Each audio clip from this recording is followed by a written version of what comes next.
ॐ आपादम् अपहर्तारं दातारं सर्वसम्पदां लोकाभिरामं श्रीरामं भूय भूय नमाम्यहम्। रामाय रामचन्द्राय रामभद्राय वेदसे रघुनाथाय नाथाय सीताया पतये नमः। भगवान श्रीरामचंद्रेर चरणे आभूमि लुंठित प्रणाम जानाई।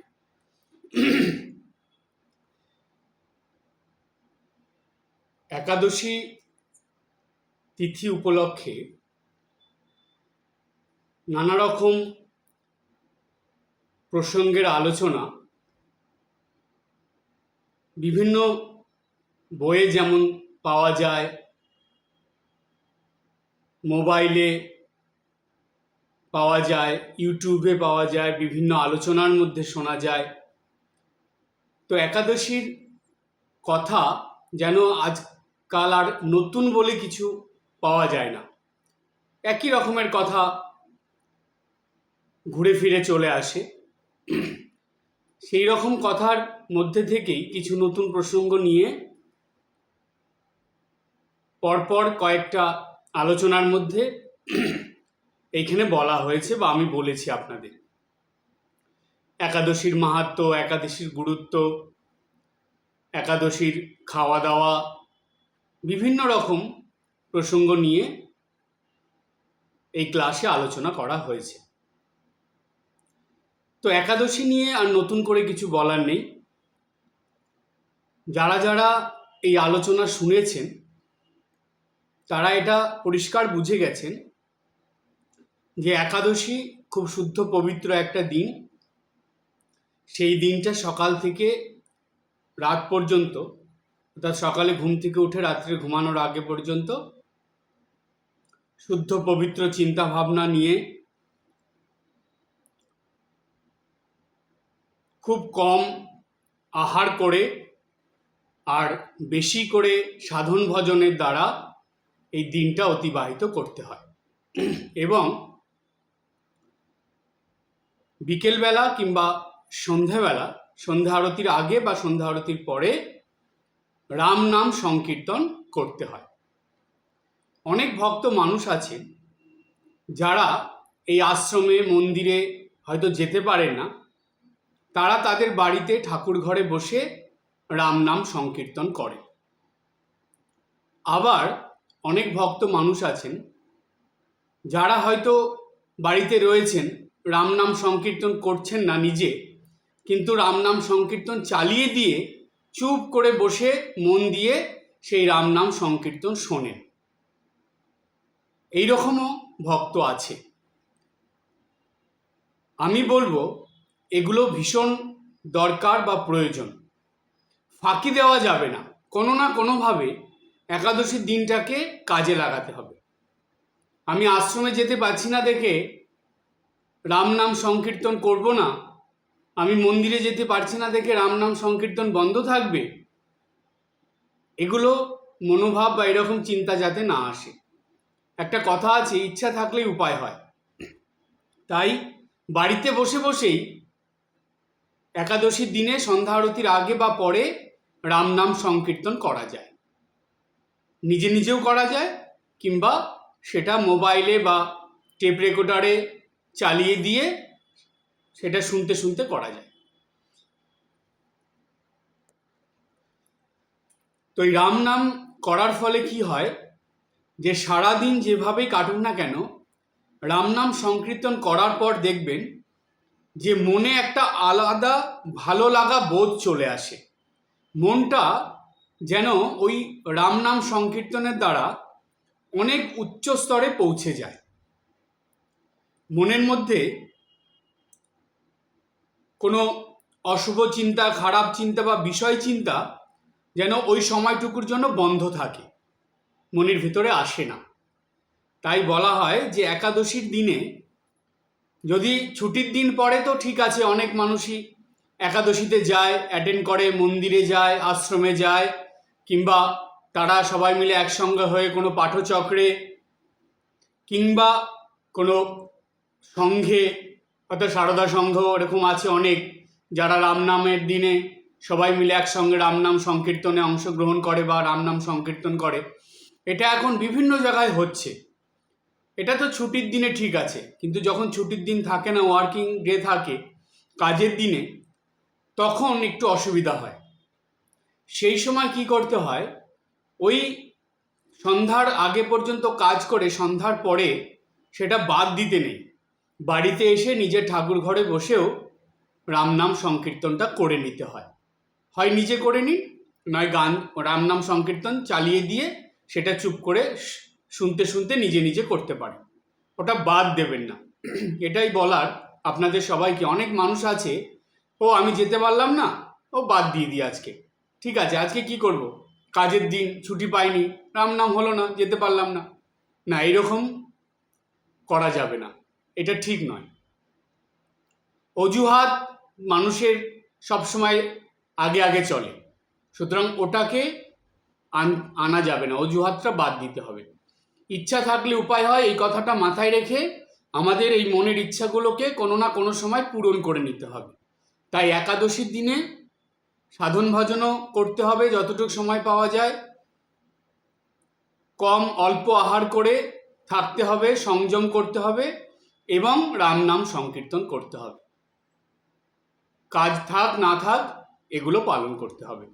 তাহলে এই যে মাসে দুটো একাদশী আসে, কৃষ্ণপক্ষের একাদশী আর শুক্লপক্ষের একাদশী, এই দুটো একাদশীর যে পুণ্য, সেটা মানুষের জীবনকে অনেক পরিবর্তন করে দেয়।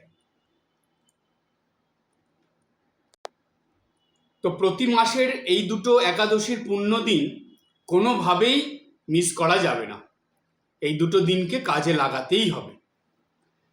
এই তো গেল একাদশীর কথা। একাদশী নিয়ে আর নতুন করে কিছু বলার নেই। এখন আমরা যেই প্রসঙ্গে আসব, বা এখন থেকে ধারাবাহিকভাবে যেই প্রসঙ্গ চলবে, সেটা হলো ভগবান শ্রীরামচন্দ্রের প্রসঙ্গ। ভগবান শ্রীরামচন্দ্রের কথা রাম নাম সংকীর্তনের মধ্যে প্রথম থেকে শেষ পর্যন্ত খুব সুন্দর করে সংক্ষেপে বর্ণিত আছে। এত সুন্দরভাবে বলা আছে, স্তব স্তুতির থেকে আরম্ভ করে, প্রণাম মন্ত্র থেকে আরম্ভ করে, শুধু রামের নেই, রামের সঙ্গে হনুমানেরও আছে। যাই হোক, তো রামচন্দ্রের বা ভগবান শ্রীরামের জীবনের কথা বা তাদের ঘটনা কাহিনী, এগুলো প্রত্যেক ভারতবাসীরই কম বেশি জানা আছে।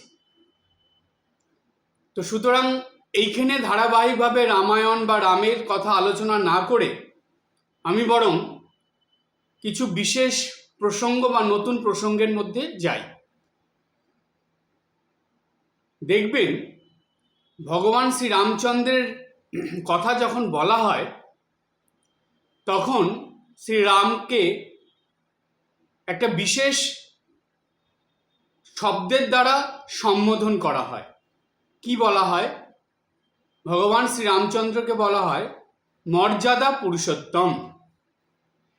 এই নামটা বা এই শব্দটা আমরা ছোটোর থেকেই কম বেশি বহুবার শুনেছি, কিন্তু কখনো মনে হয়, কখনো মনে প্রশ্ন এসেছে যে আচ্ছা, অন্য কোনো মানুষের ক্ষেত্রে তো এটা শোনা যায় না, একমাত্র ভগবান শ্রী রামচন্দ্রকে তার কথা বলার আগে মর্যাদা পুরুষোত্তম এই কথাটা কেন বলা হয়?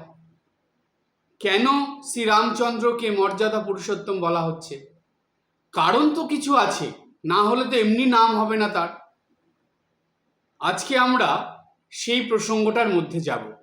দেখুন, আপনাদের বলি, অনেকে শুনে বলবে, আরে রামচন্দ্র তো এই করেছিল ওই করেছিল, সেজন্য তাকে মর্যাদা পুরুষোত্তম বলা হয়। কিন্তু সঠিক কারণটা কি? কোনো যুক্তি ছাড়া তো কোনো কথার মূল্য থাকে না, তাই না? সুতরাং মর্যাদা পুরুষোত্তম যে বলা হচ্ছে তার পিছনে কারণ যুক্তি নিশ্চয়ই কিছু থাকবে, যেগুলোর উপর বিচার করে তবে তো তার এই নামটা এসেছে, নয় ঝট করে তো এই নামটা দেওয়া যাবে না। তাই আজকে আমরা জানব যে শ্রীরামচন্দ্রকে বা শ্রীরামকে মর্যাদা পুরুষোত্তম বলা হয় কেন। এই প্রশ্নের উত্তরে আমরা যাব।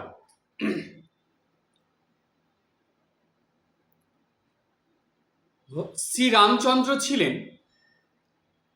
মানব জাতির ইতিহাসে নৈতিকতা, নিয়ম, কর্তব্য এবং সামাজিক আদর্শের পালনকারী সর্বশ্রেষ্ঠ পুরুষ। আবার বলি, দেখুন, শ্রীরামচন্দ্র ছিলেন মানব জাতির ইতিহাসে নৈতিকতা, নিয়ম, কর্তব্য এবং সামাজিক আদর্শের পালনকারী সর্বশ্রেষ্ঠ পুরুষ। অর্থাৎ সাধারণ মানুষের মতো শ্রীরামচন্দ্র সারা জীবন নৈতিকতা, নিয়ম, নীতি, কর্তব্য, আদর্শ অক্ষরে অক্ষরে পালন করে গেছেন। এগুলো পালন করার জন্য স্বয়ং ভগবান হয়ে বা স্বয়ং এত শক্তিধর পুরুষ হয়েও কোনো রকম অলৌকিক কোনো কিছু তিনি প্রয়োগ করেননি, কোনো অলৌকিক শক্তি তিনি দেখাননি। বরঞ্চ কি করেছেন? তিনি একজন সাধারণ মানুষের মতো জীবনের সকল দুঃখ, কষ্ট, যন্ত্রণা সহ্য করে নিজের আদর্শে অটল থেকে এক উজ্জ্বল দৃষ্টান্ত স্থাপন করে গেছেন। ভগবান শ্রীরামচন্দ্রের জীবন খুব ভালোভাবে পড়লে চোখের জল ধরে রাখা যায় না। ভাবতে হয় যে একজন রাজার ছেলে হয়ে, তার থেকে বড় কথা স্বয়ং অবতার পুরুষ হয়ে এত দুঃখ, কষ্ট, যন্ত্রণা তাকে পেতে হলো। কিভাবে তার জীবনটা কাটলো? একের পর এক আঘাত, যন্ত্রণা তার জীবনে আসছে, কিন্তু সাধারণ মানুষের মতনই শ্রীরামচন্দ্র সেটা সহ্য করে নিচ্ছেন এবং সেই সঙ্গে নিজের অসুবিধাও যতই হোক না কেন সেটা মেনে নিয়ে অপরের সুবিধার্থে তিনি নিজের আদর্শে অটল থেকে জীবন পথে এগিয়ে চলেছিলেন। কখনো নৈতিকতা, নিয়ম, নিষ্ঠা, আদর্শ, কর্তব্য থেকে এক পাও নিজেকে সরিয়ে নেননি। এই কারণগুলো ছাড়াও আরও কয়েকটা কারণ আছে, যেই কারণগুলোর উপর ভিত্তি করে এতগুলো কারণ থাকার পর, এতগুলো কারণের জন্য সব কিছু চিন্তাভাবনা করে তারপরে এই ডিসিশনে আসা হয়েছে যে না, তিনি হলেন মর্যাদা পুরুষোত্তম। এই কথাটার অর্থটা আমরা আগে বুঝি।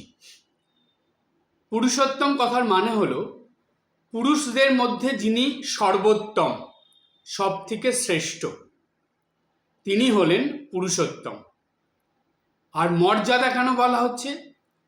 কারণ শ্রীরামচন্দ্রের জীবনে দেখা গেছে তিনি কখনো কারো, মানুষ তো নয়ই, হনুমান, রাক্ষসকুল, বানর, কাঠবিড়ালি, পশু পাখি, কোনো কিছুর মর্যাদা কখনো তিনি ভঙ্গ করেননি। নিজের মর্যাদা যেমন রেখেছেন, তেমনি সর্বদা অপরের মর্যাদা দিয়ে তিনি চলেছেন।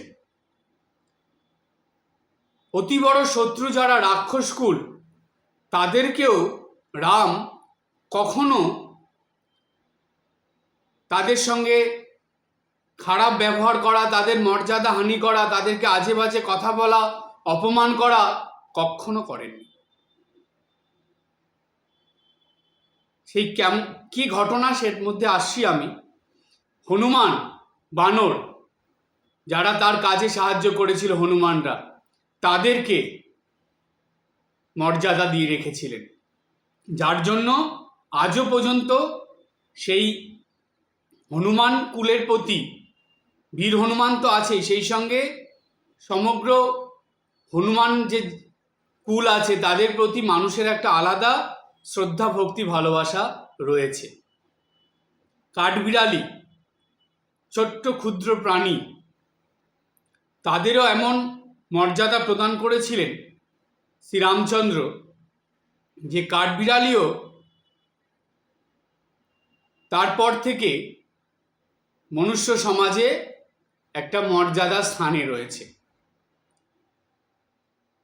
সুতরাং শুধু যে এই রাক্ষসকুল, বানরকুল, কাঠবিড়ালি তাদের করেছেন তা না, সেই সঙ্গে তিনি মুনি ঋষির থেকে আরম্ভ করে প্রজাকুল প্রত্যেকের যেটা যার যেমন মর্যাদা সম্মান ঠিক সেটাই দিয়েছেন।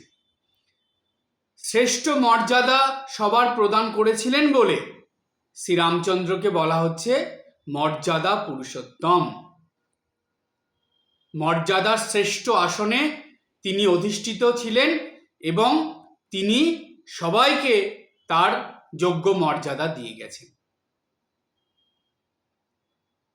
একটা কথা আছে জানেন, যার ভিতরে যেটা বেশি পরিমাণে থাকে, যার কাছে যেটা অনেক অধিক পরিমাণে থাকে, সেটাই সে অপরকে হাসি মুখে দিতে পারে। কথাটা খুব সত্যি, একটু ভেবে দেখবেন। রামচন্দ্রের মধ্যে এই মর্যাদা বোধ এত পরিমাণে ছিল, যার জন্য অপরকে মর্যাদা দিতে, অপরকে মর্যাদা জানাতে তার এতটুকু অসুবিধা হয়নি। যার কাছে যেটার অভাব থাকে সে সেটা অপরকে দিতে পারে না বা দিতে চায় না। সুতরাং বুঝতে পারছেন, এটা লিঙ্ক করবেন প্রত্যেক ক্ষেত্রে। মান সম্মান, ভালোবাসা, টাকা পয়সা, ধন সম্পত্তি, প্রত্যেক ক্ষেত্রে এই সূত্রটাকে মিলিয়ে নেবেন। সুতরাং যার কাছে যেটা অধিক পরিমাণে থাকে সে সেটা অপরকে নির্দ্বিধায় হাসি মুখে দিতে পারে। আর তার জন্য আরেকটা জিনিস দরকার, সেটা হলো উদার মনের দরকার, বড় মনের দরকার। যেহেতু তিনি পুরুষোত্তম, তাই তার তো উদার মন, বড় মন হবেই, সেই জন্য তাকে মর্যাদা পুরুষোত্তম বলা হলো। এই যে মর্যাদা পুরুষোত্তম শ্রীরামচন্দ্র, তার এই নামের পিছনে প্রধান 6টি কারণ ছিল। একটা দুটো নয়, 6টা কারণ ছিল। প্রথম কারণ পিতৃভক্তি। কি যে অসাধারণ পিতৃভক্তি দেখা যায় বা পাওয়া যায় রামায়ণে, যেটা রামচন্দ্র পিতৃভক্তির আদর্শ স্থাপন করে গেছেন। তার পিতার প্রতি স্নেহ ভালোবাসা তো ছিলই, সেই সঙ্গে পিতৃবাক্য যাতে সত্য হয় সেটা পালনের জন্য 14 বছর তিনি স্বেচ্ছায় বনবাস গ্রহণ করে নিলেন। সেটা যদি তিনি না করতেন, যেহেতু তার পিতা, রামচন্দ্রের পিতা রাজা ছিলেন, তো রাজা তার বাক্য পালন করেনি, তা বা কথা দিয়ে কথা রাখেনি, এটা তখনকার সময়ে ভীষণই অপমানজনক একটা ব্যাপার ছিল। অর্থাৎ এটা মৃত্যু বা আত্মহত্যার মতন একটা ব্যাপার ছিল। এতটা ছোট হয়ে যেতে হতো তখনকার সময় কথা দিয়ে কথা না রাখলে। বিশেষ করে যিনি রাজ্যের রাজা অযোধ্যার, সে যদি কথা দিয়ে কথা না রাখে, তার কথা যদি সত্য রক্ষা না করা হয়, তাহলে রামচন্দ্র জানতেন যে তার বাবার মান সম্মান সব নষ্ট হয়ে যাবে, কেউ তাকে রাজা বলে আর শ্রদ্ধা ভক্তি করবে না। তাই বাবার মাথা যাতে উঁচু থাকে, প্রজাদের কাছে যেন তার পিতা যাতে শ্রেষ্ঠ আসনে থাকে এবং পিতার বাক্য যাতে সত্য হয়, সেই পিতৃ বাক্য সত্যতা রক্ষা করার জন্য শ্রীরামচন্দ্র স্বেচ্ছায় 14 বছরের বনবাস নিয়ে নিলেন। সুতরাং এটা হলো পিতৃভক্তির একটা উজ্জ্বল দৃষ্টান্ত, যে সন্তানের জন্য পিতার মাথা সবসময় উঁচুতে থাকবে, সন্তানের কারণে পিতামাতার মাথা কখনো কারো কাছে নিচু হবে না। এই রকম মনোভাব নিয়ে প্রত্যেক সন্তানকে চলা উচিত বা প্রয়োজন বা চলতে হয়। এই দৃষ্টান্তটা, এই উদাহরণটা সেই আজ থেকে কত হাজার বছর আগে, সেই ত্রেতা যুগে শ্রীরামচন্দ্র এই শিক্ষাটাই দিয়ে গিয়েছিলেন। অর্থাৎ পুরুষের পক্ষে, ছেলেদের জন্য বিশেষ করে এটা একটা অবশ্যই পালনীয় কর্তব্য এবং আদর্শ, যে নিজেকে এমনভাবে চলতে হবে যাতে তার জন্য, সেই সন্তানের জন্য পিতার মর্যাদা কখনো ক্ষুণ্ণ না হয়, মর্যাদা কখনো অবনত না হয়। তাই পিতৃ মর্যাদা রক্ষার জন্য তিনি এই দৃষ্টান্ত স্থাপন করে গিয়েছিলেন শ্রীরামচন্দ্র। এই শিক্ষাটা প্রত্যেক সন্তানকে অবশ্যই নেওয়া দরকার এবং জীবনে পালন করা দরকার, যাতে সন্তানরা এমন কিছু না করে। ছেলে মেয়ে উভয়ের জন্যই বলা হচ্ছে এটা, যে সন্তানরা যাতে এমন কিছু না করে তাদের জন্য পিতামাতার মাথা যাতে নিচু না হয়ে যায়, মর্যাদা যাতে অপরের কাছে ছোট না হয়ে যায়, মান সম্মান যাতে নষ্ট না হয়। সর্বদা যেন সন্তানের জন্য মাতা পিতা মাথা উঁচু করে চলতে পারে, থাকতে পারে। এই আদর্শ শিক্ষায় শ্রীরামচন্দ্র দিয়েছিলেন। এটা হলো মর্যাদা পুরুষোত্তমের প্রথম শিক্ষা। পিতৃভক্তি দ্বিতীয় হলো ভ্রাতৃত্ববোধ। ভাইদের মধ্যে কেমন মনোভাব নিয়ে থাকতে হবে, চলতে হবে, সেই শিক্ষা, সেই আদর্শ, ভ্রাতৃত্বের মধ্যে কেমন মর্যাদা থাকবে, সেটাও শ্রীরামচন্দ্র দেখিয়ে দিয়ে গিয়েছিলেন, সেই আদর্শ স্থাপন করে দিয়ে গিয়েছিলেন। লক্ষ্মণ তো সঙ্গেই ছিল রামের, ভরত আর শত্রুঘ্ন। ভরত তো তখন, রামচন্দ্র যখন বনবাসে আসে, ভরত তো তখন ছিল না, কিন্তু রামের পরেই হলো ভরত, তারপরে লক্ষ্মণ, তারপরে শত্রুঘ্ন। তো সুতরাং রামচন্দ্র এসে গেছেন, এদিকে রাজা দশরথেরও মৃত্যু হয়েছে, এখন রাজা হওয়ার কথা রামের, কিন্তু রাম তো বনবাসে রয়েছেন, তিনি তো আসবেন না। ভরত দাদার কাছে গেল, রামচন্দ্রের কাছে, তার পায়ে পড়ে হাত জোড় করে ভরত প্রার্থনা করলো যে অযোধ্যায় ফিরে আসতে, সেই রাজা হতে রামচন্দ্রকে, অযোধ্যার রাজ্যের রাজ্যভার সামলানোর জন্য। কিন্তু রামচন্দ্র, যেহেতু তিনি পিতৃবাক্য পালন করবেন, নিজের আদর্শ কর্তব্য তিনি ঠিক রাখবেন, তাই তিনি ভরতকে বললেন যে না ভাই, তুমি যাও, গিয়ে তুমি রাজত্ব সামলাও, আমি 14 বছর পর যখন ফিরে আসব তখন আমি অযোধ্যার রাজ্যের ভার নেব, অর্থাৎ অযোধ্যার রাজ্যের রাজা হব, কিন্তু যতদিন আমি না ফিরে আসছি ততদিন তুমি রাজা হয়ে এই রাজ্য শাসন চালাও, অর্থাৎ রাজ্য শাসন করো। রাম ভরতকে পারমিশন দিয়ে দিল। ভরত অনেক বলার পরও রাম শুনল না। ভরত ফিরে গেল, কিন্তু যাওয়ার সময় রামের খড়মটা নিয়ে গেল। সিংহাসনে রামের খড়মটা রেখে ভরত রাজ্য শাসন করতে শুরু করলো। ওই সিংহাসনে ভরত বসেনি, কিন্তু 14 বছর ভরত যেই সিংহাসনে রাজা দশরথ বসেছিলেন, যেখানে রাম মানে শ্রীরামচন্দ্র বসবেন, সেখানে সেই সিংহাসনে ভরত বসেনি। ভরত তার পাশে একটা সিংহাসনে বসেছিলেন। সেই সিংহাসনে শিখেছিলেন রামের খড়মটাকে। যাই হোক, কথাটা হলো এটা, এই যে ভাতৃভক্তি, এবার আপনারা বলবেন যে এখানে তো ভরতেরই উদারতা দেখা গেল, কিন্তু না, এখানে আর একটা ব্যাপার আছে। যখন ভরত বনবাসে রামচন্দ্র, লক্ষ্মণ, সীতা আছে, খোঁজ করে করে যখন খোঁজ পেয়েছে যে কোথায় আছে, সেখানে যখন ভরত আসছে রামের সঙ্গে দেখা করতে, সেই সময় রাম জানতে পারেনি রাম কুঠিয়ার মধ্যে ছিল বা কুঠিয়ার বাইরে বসেছিল। লক্ষ্মণ গিয়েছিল বনের থেকে কাঠ আনতে বা ফলমূল জোগাড় করে আনতে। লক্ষ্মণ অনেক দূর থেকে সেটা দেখতে পেয়েছে যে ভরত আসছে। লক্ষ্মণ কি করেছে, তাড়াতাড়ি ফিরে এসেছে, এসে ঘর থেকে তীর ধনুক নিয়ে নিয়েছে। খুব রাগান্বিত, রেগে তীর ধনুক নিয়ে যাবে।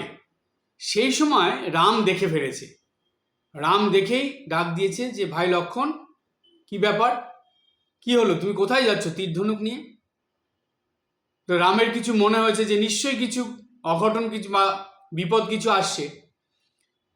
তো তখন লক্ষ্মণ বলছে যে না ভাই, আমি এখন কোনো কথা বলতে পারবো না, আমি এখন যাব, আমার এখন কাজ আছে, আপনি থাকুন এখানে, আমি যাচ্ছি। তখন রাম বলছে যে না, তুমি কোথায় যাচ্ছ, কি ব্যাপার বলো, তোমাকে একা আমি ছাড়বো না, কোনো বিপদ হলে বা অসুবিধা হলে আমিও তোমার সঙ্গে যাব, কি হয়েছে বলো। তখন লক্ষ্মণ বলছে যে না ভাই, মানে না দাদা, আপনাকে যেতে হবে না, আমি যাব, আমি একাই এটাকে সামনে নিতে পারবো। বলছে না, কি হয়েছে সেটা তুমি বলে যাও। তখন লক্ষ্মণ বলছে যে ভরত আসছে, ভরত আমাদেরকে নিশ্চয়ই আমাদের সঙ্গে যুদ্ধ করার জন্য বা আমাদেরকে বন্দি করার জন্য বা এখান থেকে বিতাড়িত করার জন্য আসছে। লক্ষ্মণ ভুল বুঝে নিয়েছে।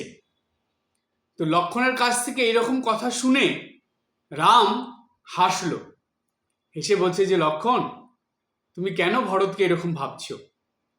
সেও তো আমাদের ভাই, তুমি যেমন আমার ভাই, সেও তো আমার ভাই। তুমি আমার কাছে যতটা প্রিয়, ও আমার কাছে ততটা প্রিয়। সুতরাং আমার ভরতের উপর সম্পূর্ণ বিশ্বাস আছে, ও এরকম কিচ্ছু করবে না।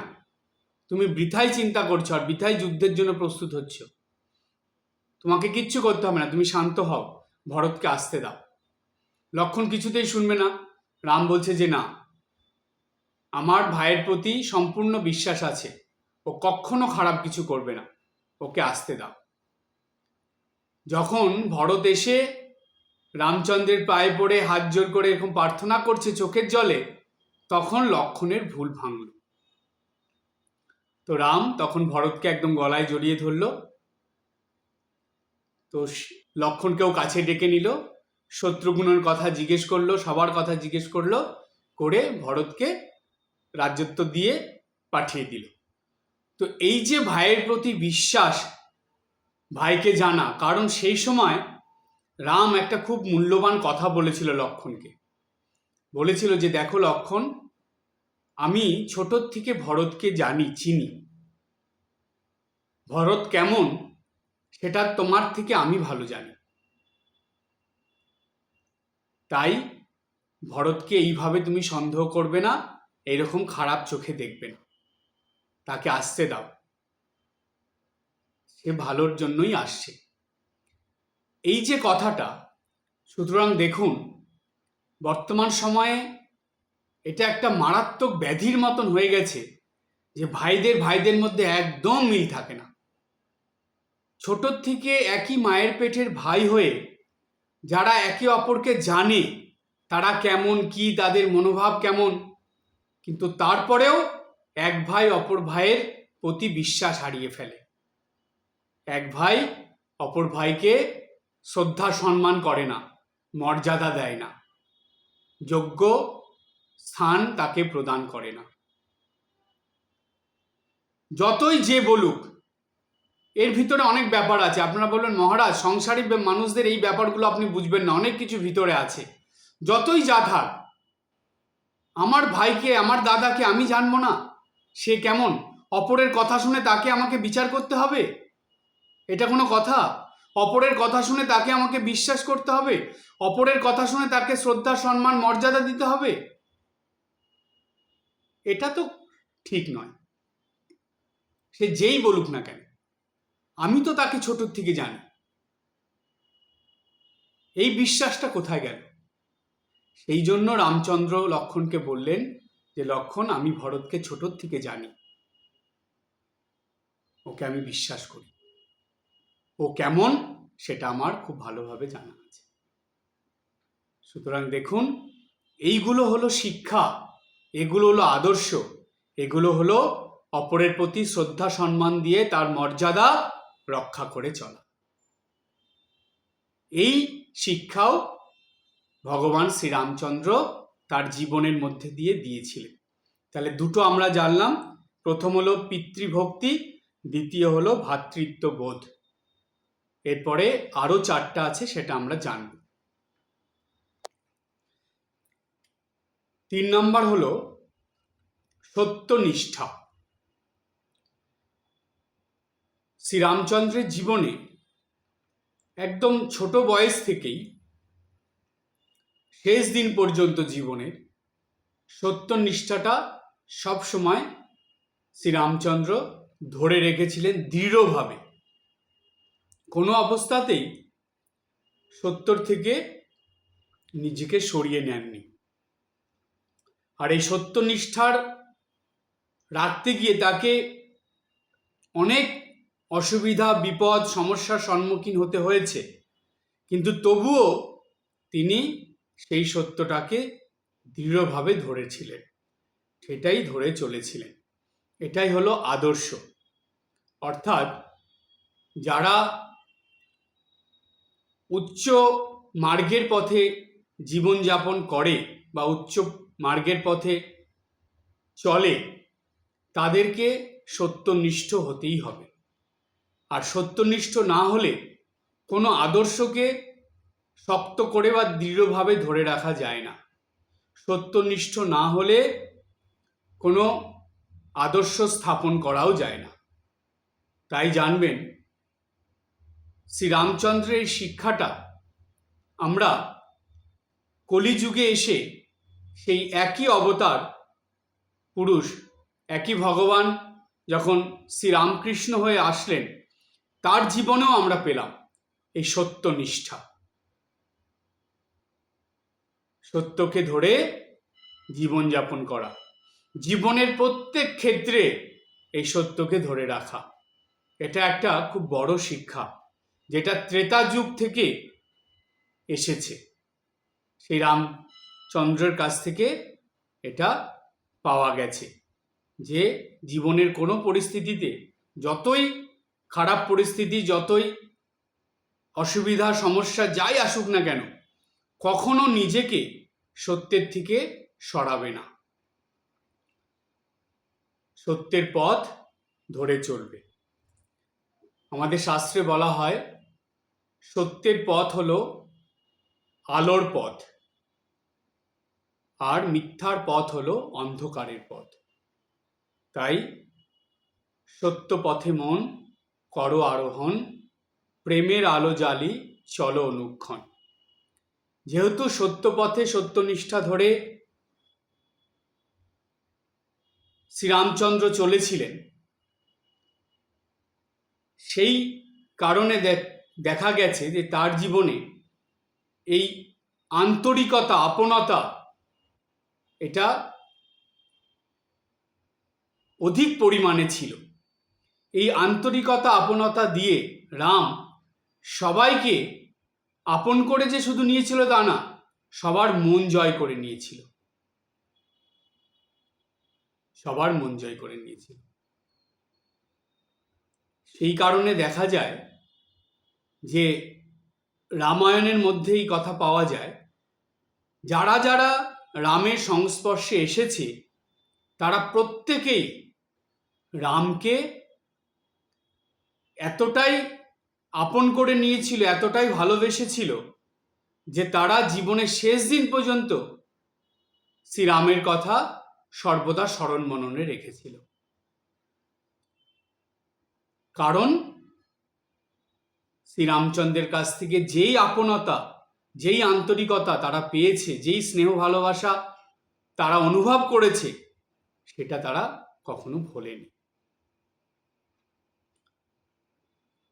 এই যে অপরকে আপন করে নেওয়া, আন্তরিকতা দিয়ে অপরকে কাছে টেনে নেওয়া, জাতি বর্ণ ধর্ম নির্বিশেষে, এই যে শিক্ষা, এই উদার যে মনের পরিচয়, বিরাট মনের যে পরিচয়, সেটা শ্রীরামচন্দ্রের কাছ থেকেই এই শিক্ষাটা প্রকাশিত হয়েছে বা প্রচারিত হয়েছে। তাই এটাও হলো একটা আদর্শ বা এটাও একটা মর্যাদা স্থাপন করে গেলেন শ্রীরামচন্দ্র। কিসের মর্যাদা? সেটা হলো নিঃস্বার্থ ভালোবাসার। পশু পাখি গাছপালা থেকে শুরু করে, মানুষজন থেকে শুরু করে, মনুঋষির থেকে শুরু করে সবার প্রতি নিঃস্বার্থ ভালোবাসা, আন্তরিকতা দিয়ে রামচন্দ্র সবারকে আপন করে নিয়েছিলেন, সবার মন জয় করে নিয়েছিলেন। অতি বড় শত্রু যে রাবণ, তার কি অবস্থা সেই প্রসঙ্গেও আসছি। 5 নম্বর গুণ ছিল শত্রুর প্রতিও সম্মান প্রদর্শন।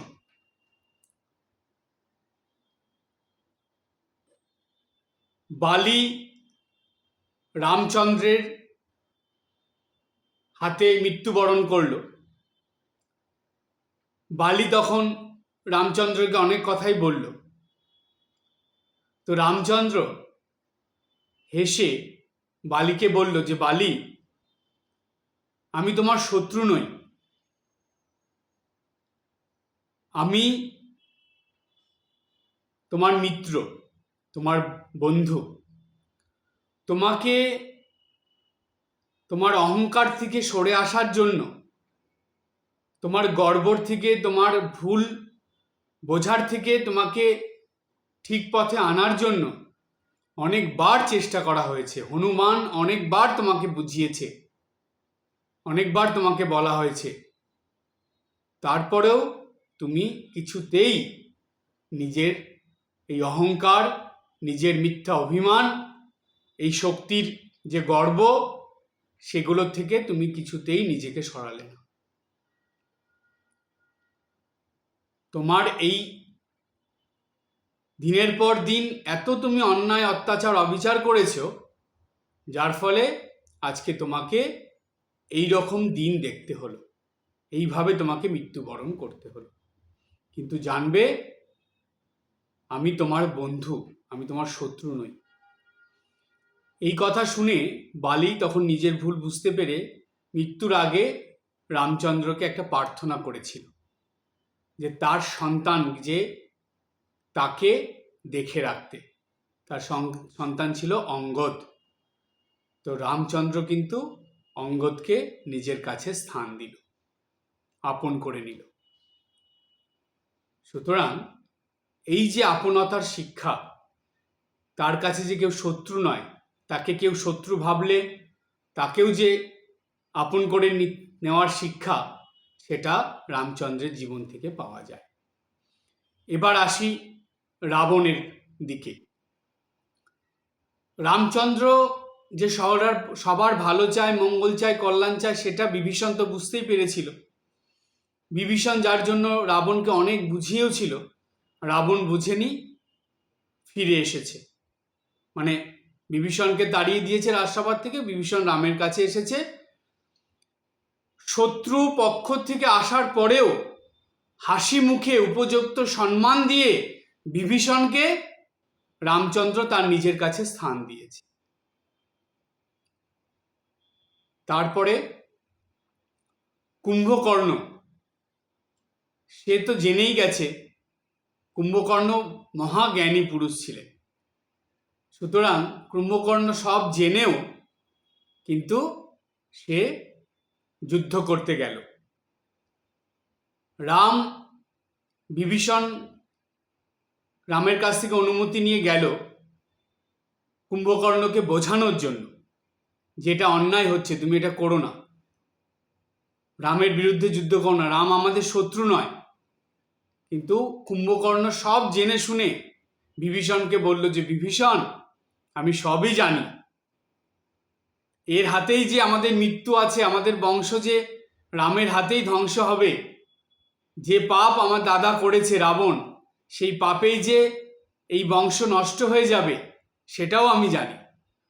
কিন্তু তবুও আমার এটা কর্তব্য যে আমার বংশের উপরে যখন বিপদ এসেছে তখন আমাকে যুদ্ধ করতেই হবে।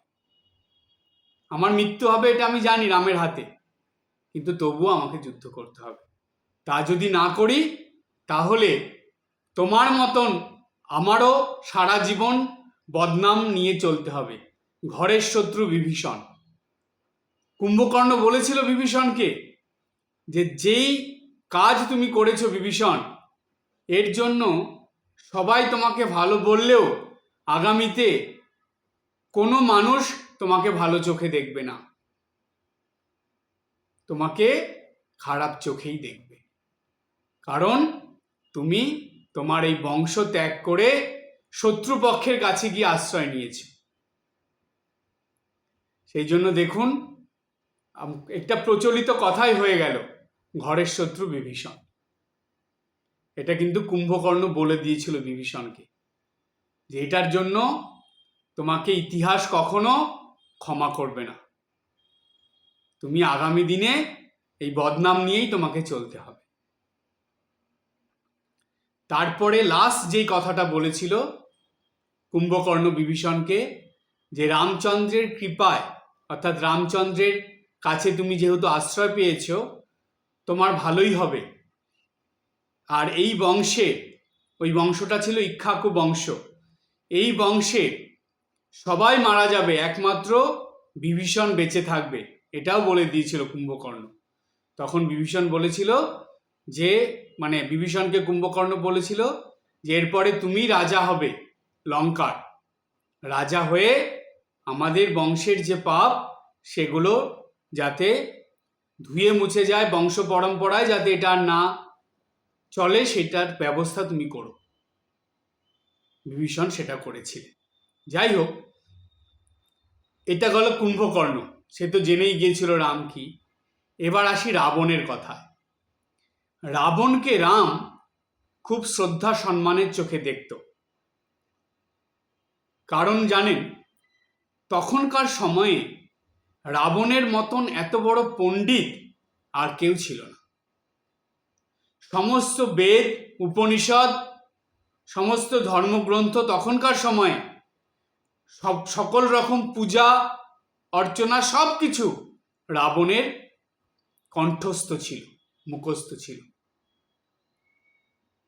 প্রচণ্ড মন্ত্রশক্তি রাবণের মধ্যে ছিল। রাবণ যখন পূজা করত, মন্ত্র উচ্চারণ করত, চারিদিকে গম গম করতো, কাঁপতো, সেখানে কেউ ভয়ে যেতে পারত না, এত পাওয়ার ছিল। এই রকম পণ্ডিত জ্ঞানী আর এইরকম বীর পুরুষ বা বীর যোদ্ধা ছিলেন রাবণ। রাবণ কখনো কাউকে ভয় পেত না। ভয় বলে কি জিনিস রাবণের মধ্যে ছিল না। রাবণকে শ্রদ্ধা সম্মানের চোখে রাম দেখত। কি করে জানেন? যখন রাবণের মৃত্যু হবে তার আগে রাবণ যখন ভূমিতে পড়ে গেল, পড়ে আছে সেই ভূমির মধ্যে, রাম দাঁড়িয়ে আছে। রামেরও তখন ওই অবস্থায় রাবণকে দেখে রামেরও মন খারাপ। যুদ্ধ হয়ে গেছে, মন থেকে আর কোনো রাগ নেই রামের। রাবণ যখন নিচে পড়ে গেল, ধরাশায়ী হয়ে গেল মৃত্যুর আগে, রামের কোনো রাগ রাবণের উপর ছিল না। বরঞ্চ আপনারা শুনলে অবাক হয়ে যাবেন, রাবণ যখন ওইভাবে পড়ে আছে, কোনো রকমে কথা বলছে, সেই সময় রাম লক্ষ্মণকে ডেকে বলল যে ভাই, তুমি রাবণের কাছে যাও, গিয়ে রাবণের কাছ থেকে জীবনের মূল শিক্ষা গ্রহণ করো। সেই সময় রাবণ প্রথমে লক্ষ্মণ যেতে চায়নি। লক্ষ্মণ ভাবছে আরে এটা কি, সে মৃত্যু মুখে পতিত আর আমাদের এত বড় শত্রু, তার কাছে আমাকে যেতে হবে, সে আমাকে জ্ঞানের শিক্ষা দেবে।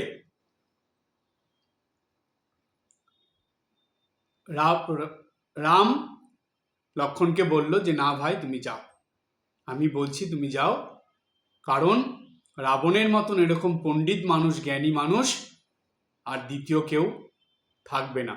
রাবণ চলে যাওয়ার পর আর কাউকে পাওয়া যাবে না। তো জীবনের মূল শিক্ষা জ্ঞান তুমি এখন রাবণের কাছ থেকে নাও। তখন এই প্রসঙ্গে আরেকটা ভীষণ গুরুত্বপূর্ণ কথা আপনাদের বলি। লক্ষ্মণ বলছে যে দাদা রামকে, যে আপনি যদি এটাই জানতেন তাহলে আগে রাবণের কাছে আমাকে যেতে বলেননি কেন, তার কাছ থেকে জ্ঞান বা শিক্ষা গ্রহণ করতে বলেননি কেন?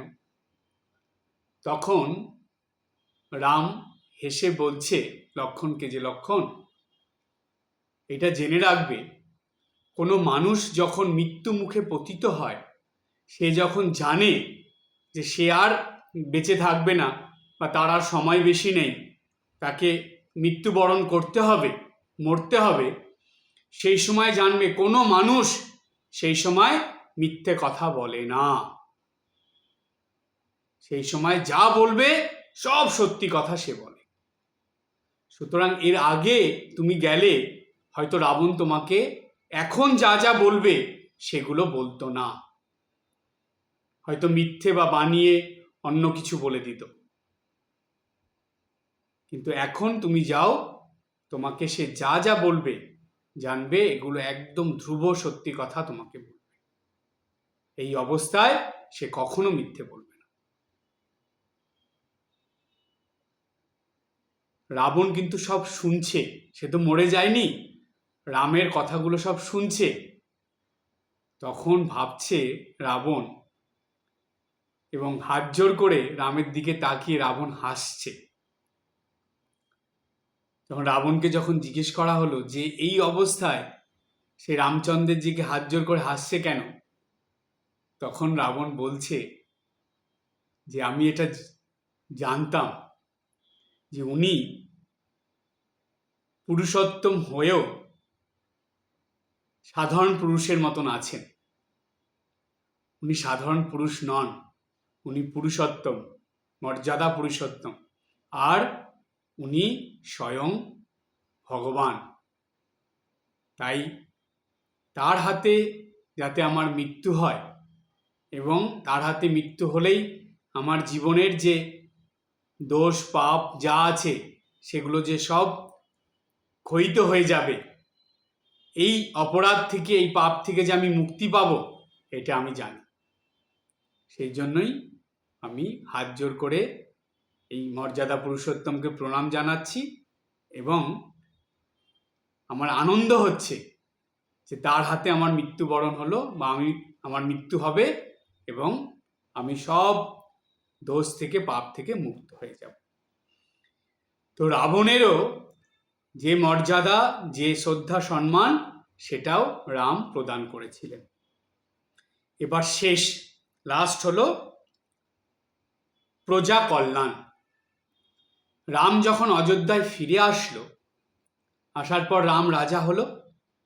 রাজা হওয়ার পর এমন রাজ্য চালিত শুরু করলেন, এমনভাবে প্রজা পালন করতে শুরু করলেন যে রামের রাজ্যে শুধু চারিদিকে আনন্দই আনন্দ। প্রজারা এত আনন্দে রয়েছে যে প্রজাদের কোনো রকম অসুবিধা হলে সঙ্গে সঙ্গে রাম সেটার সুবিধার ব্যবস্থা করতেন। প্রজা কল্যাণ, প্রজাদের মঙ্গল এবং প্রজা হিতৈষী রাজা হিসাবে রামের চারিদিকে আরও যেন নাম ছড়িয়ে গেল। প্রত্যেক প্রজার সঙ্গে তাদের উপযুক্ত সম্মান শ্রদ্ধা জানিয়ে, তাদের মর্যাদা দিয়ে, তাদেরকে আদর আপ্যায়ন করা, কথা বলা, সবার সঙ্গে ভালো ব্যবহার করা, সবাইকে ভালো শিক্ষা দেওয়া, এইসব করে রাম তার রাজত্বকে এমন করে ফেললেন যে প্রচারই হয়ে গেল রাম রাজত্ব। এই কথাটা, এই শব্দটা কিন্তু আমরা প্রায়ই শুনতে পাই। কি হিসাবে শুনি? রাম রাজত্ব কখন বলা হয়? যখন হাসি খুশি আনন্দে মানুষ যে যার ইচ্ছা মতন যা কিছু করছে, খারাপ কিছু না। দেখবেন এখন এই কথাটাকে বা এই শব্দটাকে খারাপ অর্থেও ব্যবহার করে দেওয়া হয়। যেখানে মানুষ খারাপ কিছু করছে, কারো কথা শুনছে না, চুরি ডাকাতি করছে, লুটপাট করছে, অপরের সম্মানহানি করছে, সেটাকেও রাম রাজত্ব বলে দেওয়া হয়। এটা একদম ঠিক নয়, এটা ভুল। রাম রাজত্ব মানে যেখানে একে অপরের শ্রদ্ধা সম্মান করে, মর্যাদা দিয়ে, একে অপরের সঙ্গে ভালো ব্যবহার করে, একে অপরের কল্যাণ করে, মঙ্গল করে, সবাই সবার উপকারে সাহায্যে থাকে, এই রকম ভাবে মানুষ যারা হাসি খুশি আনন্দের সঙ্গে চলছে, একে অপরের সঙ্গে মিলেমিশে রয়েছে, এই রকম সময়টাকে বলা হয় রাম রাজত্ব। কারণ রাম রাজত্বে কারো কোনো ভয় ছিল না, চুরি ডাকাতির ভয় ছিল না, কারো অশান্তির ভয় ছিল না, কারো কোনো লোভ লালসা প্রলোভন স্বার্থপরতার ব্যাপার ছিল না। সব দিক থেকে রাম প্রজাদেরকে আনন্দে রেখেছিলেন। প্রজাদের মঙ্গল কল্যাণ ছিল রামের প্রধান এবং বিশেষ কর্তব্য। কারণ রাজা হয়ে রাম বলেছিলেন যে একজন রাজার প্রধান কর্তব্য হলো তার নিজের অসুবিধা, স্বার্থ, এগুলো এগুলোর কথা ভুলে গিয়ে প্রজাদের সুবিধা, প্রজাদের যাতে ভালো হয়, কল্যাণ হয়, মঙ্গল হয়, সেগুলো সর্বদা দেখা এবং সেইভাবে কাজ করা। রামচন্দ্র কিন্তু ঠিক সেটাই করেছিলেন, যার ফলে রাম রাজত্ব কথাটা হয়ে গেল। যত বছর রাম রাজত্ব করেছিলেন তত বছর প্রজারা এত হাসি খুশি আনন্দের সঙ্গে ছিল যে তারা দুঃখ, কষ্ট, যন্ত্রণা এগুলো কি জিনিস প্রায় ভুলেই গিয়েছিল। সংসারে যখন থাকে মৃত্যু যন্ত্রণা এগুলো তো থাকবেই, কিন্তু এই যে অভাবে দুঃখ কষ্ট বা অশান্তি করে বা সামাজিক কোনো দ্বন্দ্ব গণ্ডগোল হয়ে মানুষের যে জীবনের সমস্যাগুলো হয় সেগুলো ছিল না। তাই রাম রাজত্ব, প্রজা কল্যাণই ছিল রামের প্রধান কর্তব্য, যেটা তিনি জীবনের শেষ দিন পর্যন্ত করে গেছেন, প্রজাদের মঙ্গল সাধন করে গেছেন। অর্থাৎ রাম এই আদর্শ রেখে গেছেন যে যারা উচ্চ পদে থাকবে, যাদের হাতে ক্ষমতা থাকবে, পাওয়ার পজিশন যারা হাতে থাকবে, তাদেরকে সেগুলো অপরের মঙ্গলের জন্য, কল্যাণের জন্য, অপরের ভালোর জন্য সেগুলোকে ব্যবহার করতে হবে। এটাই নিয়ম। এটা যে শুধু সমাজে, দেশে তাই নয়, পরিবারেও তাই। পরিবারে যে গার্জেন হিসাবে থাকবে, পরিবারের যে প্রধান হিসাবে থাকবে, তারও কর্তব্য হলো সবাই যাতে ভালোভাবে হাসি খুশি আনন্দে মিলেমিশে থাকে, সবার মঙ্গল কল্যাণ যাতে হয় সেই রকম করা, সেই রকমভাবে পরিবারের মধ্যে সম্পর্ক স্থাপন করানো, এটা তারও কর্তব্য। সুতরাং এই আদর্শ শ্রীরামচন্দ্র স্থাপন করে দিয়ে গিয়েছিলেন। তাই এই রকম 6টি কারণ যেটা আমরা এখানে আলোচনা করলাম বা আপনারা শুনলেন, আমি বললাম, এগুলোর ভিত্তিতে চিন্তা করলে নির্দ্বিধায়, নিঃসংকোচে এবং নিঃসন্দেহে জোর গলায় বলা যায় যে শ্রীরামচন্দ্রই হলেন মর্যাদা পুরুষোত্তম। এই নামে এতটুকু ভুল নেই। সত্যি এই নাম পাওয়ারই তিনি যোগ্য এবং উপযুক্ত, কারণ তার জীবনের আদর্শের মধ্যে এইটাই ফুটে উঠেছে। সেই কারণেই শ্রীরামচন্দ্রকে বলা হয় মর্যাদা পুরুষোত্তম। আজকে এই পর্যন্ত। সবাই ভালো থাকবেন, হাসি খুশি আনন্দে থাকবেন। ওম শান্তি শান্তি শান্তি। হরি ওম তৎসৎ। শ্রীরামকৃষ্ণার্পণমস্তু।